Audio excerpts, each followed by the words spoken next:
J'ai une petite anecdote à vous raconter, c'est que ici en Grèce, à la radio, passe une publicité de Bill Gates. C'est-à-dire que Bill Gates passe à la radio en Grèce, dans un spot publicitaire, dans laquelle, attachez vos ceintures, il prévient les gens de la prochaine pandémie à venir à l'automne, et que donc il faut se préparer. Alors, j'ai pas vraiment cru au début quand on me l'a raconté, mais effectivement, c'est le cas.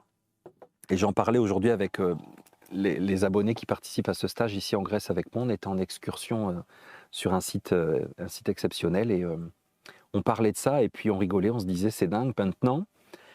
Alors la maladie n'est pas encore là, l'épidémie n'est pas encore survenue, mais la science a tellement progressé que le vaccin est déjà prêt et la campagne de prévention et de gestion de la pandémie est déjà organisée. D'ailleurs, la pandémie est déjà décidée d'avance. Je me dis, c'est dingue. Et tu vois, c'est un super slogan pour les gens qui sont pro recherche, OMS et tout ça. Attends, tu te rends compte, avant, il fallait attendre qu'il y ait une maladie. Après, il fallait subir l'épidémie.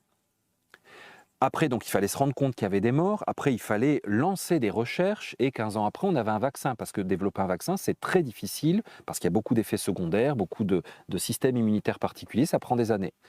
Et on a tellement progressé en très peu de temps, d'ailleurs, hein, que là, on a le vaccin avant la maladie. Franchement, Bill Gates, chapeau. En plus, donc, on a déjà les spots publicitaires, la campagne, on a les agences de com qui ont bossé là-dessus, hein, les cabinets conseils, les célèbres. C'est merveilleux. Je me dis vraiment, je suis tellement heureux de vivre dans les années 2000, j'aurais changé ma place pour rien au monde.